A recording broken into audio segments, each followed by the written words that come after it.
If you walked into a room right now, would people feel your confidence before you said a word, or would they sense you're trying to prove something? That's the difference between surface level confidence and magnetic presence. And it starts in the space between your ears before you even say hello. Today, we're diving into 10 small mindset and self awareness shifts that completely change how people respond to you. These ideas come from years of coaching high achieving professionals who stand out on paper but still struggle to show up socially with ease, impact, and authenticity. By the way, if you find this valuable, hit the subscribe button and share it with one person in your network who could use a dose of calm conviction today. Now, if you've ever left a meeting thinking, why didn't I come across the way I wanted to? This episode is for you. Most professionals move through the day like courtroom judges in their own heads. Every tiny misstep becomes evidence that they're not good enough.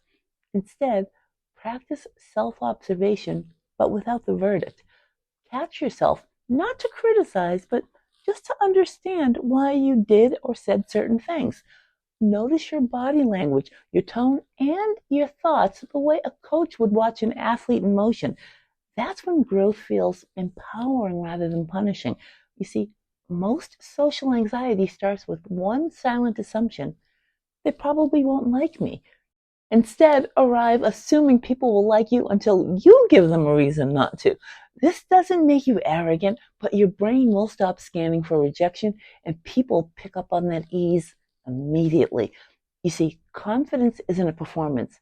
It's permission to be yourself, because before anyone hears your voice, they feel your vibe, your state of being. So if you walk in tight and rushed or mentally elsewhere, people sense it instantly. But if you pause at the doorway, take a deep breath, and just settle your nervous system before you engage, your energy will introduce you before your words ever can. Just think of yourself as a wireless transmitter. Every emotion you broadcast, whether it's frustration, calm, enthusiasm, it gets subconsciously mirrored by others. When you take charge of your mood, you're also taking charge of the room. That means choosing your frequency wisely. Choose to show up grounded, engaged, and positive on purpose. Now that's leadership in motion. And there's no need to be loud. Loud doesn't equal strong. Calm does. True social confidence is the ability to stay steady while everyone else scrambles to adjust.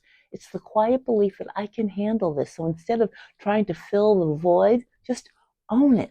And also, your body doesn't know the difference between nervousness and excitement because they both feel the same physiologically.